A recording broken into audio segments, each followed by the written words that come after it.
I'm Sarah Fergani with KENS 5 News Now. A car owner is shot and killed outside a Northwest Side restaurant while confronting a burglar. The medical examiner's office has identified that victim as 32-year-old Michael Vargas. Police say Vargas was at the Twin Peaks off I-10 in De Zavala Saturday morning around 1:30.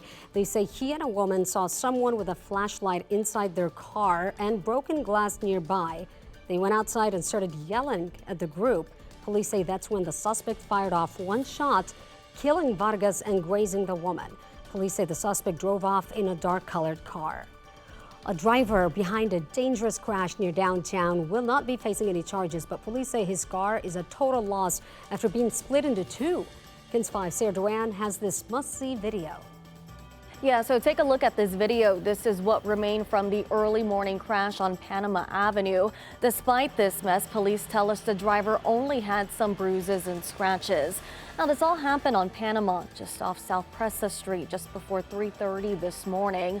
According to police at the scene, the man was driving the car at high speeds when he hit the nearby railroad track, and that caused the car to lose control, eventually jumping a curb and slamming into a tree.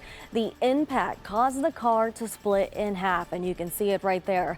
Luckily, there were no passengers inside at the time or other drivers on the road. Now, as for the driver's injuries, he was taken to the hospital, but he is expected to be okay. In the studio, Sarah Duran, KENS 5. Meanwhile, the 16-year-old accused of killing a 17-year-old girl back in March was in court, and now he faces a capital murder charge. He's accused of strangling Caitlin Hernandez. His appearance in court today is a certify and transfer hearing to decide whether he'll be tried as an adult. Hernandez's body was found in a drainage culvert near her Northeast Side home. 6 weeks later, the teen was arrested after police say DNA evidence connected him to Hernandez. A San Antonio police detective took the stand today, describing the scene where Hernandez's body was found. A controversial plan that allows biblical teachings in elementary schools across the state was given the green light. Texas Board of Education members voted 8-7 in favor of the new curriculum after hearing from groups on both sides of the issue. The new Christian-based curriculum incorporates Bible lessons into lesson plans for students in kindergarten through 5th grade.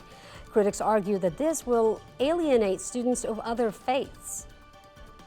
Well, I absolutely agree that there is Christian bias in this. There are other faiths recognized in this content. If a parent or a teacher who didn't feel comfortable teaching this were to bring this up to a court, I believe they would be successful. And in my good conscience, in protecting my bar license, I just do not feel that these materials are yet reflective of the experiences and the nuance of Texas students.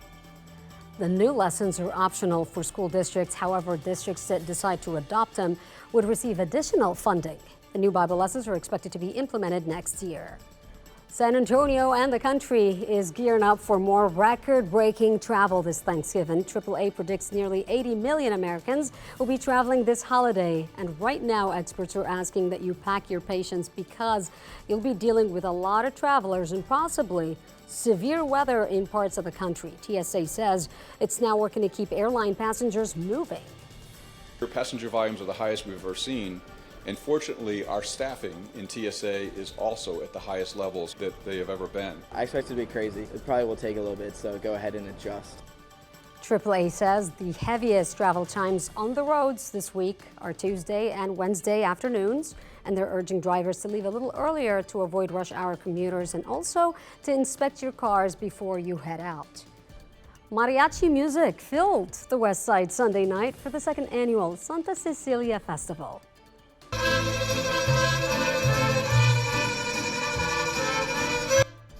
That free event featured student mariachi groups as well as professionals. 8 groups from SAISD took the stage, including Edison, Lanier, Burbank, and Breckenridge. That event was highlighted by Campañas de America and Mateo Lopez with Mariachi Azteca de America.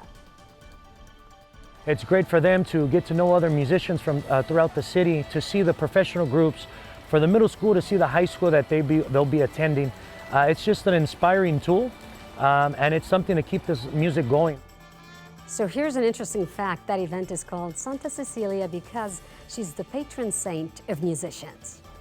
And that's KINS 5 News Now. I'm Sarah Fergani.